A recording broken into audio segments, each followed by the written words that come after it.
প্রথমে পেঁয়াজকে একটু হালকা বাদামি রঙের করে নিন তেলে।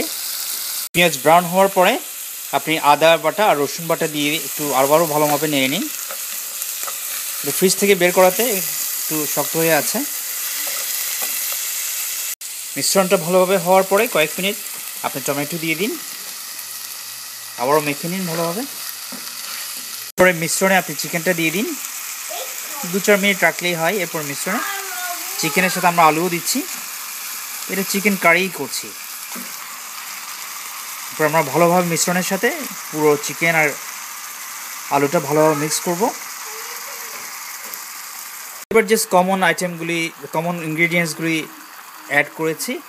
চিলি পাউডার, মরিচের গুঁড়ো, হলুদের গুঁড়ো, জাস্ট আপনার 2 পাতা এখানে তেজপাতা, আর দেখতে পাচ্ছেন এলাচি, 3টা এলাচি দিয়ে ভালোভাবে নেড়ে নেব।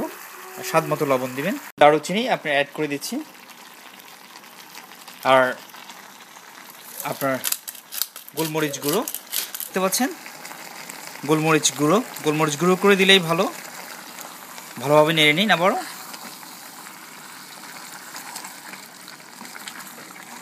পুরোটাই আপনার মিডিয়াম ও লো মিডিয়াম হিটে হবে।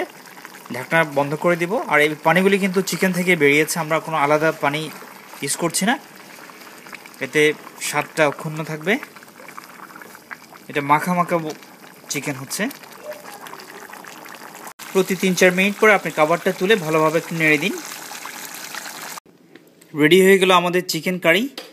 আমি একটু ধনিয়া পাতা দিয়েছি সবার পরে, এগুলি অনেকটা ডেকোরেশনের মতো, কারণ মাংসে ধনিয়া পাতা না দিলেও চলে এভাবে, কিন্তু সুন্দর দেখাবে আপনার দিকে। Thank you viewers, thank you for watching, please subscribe for more.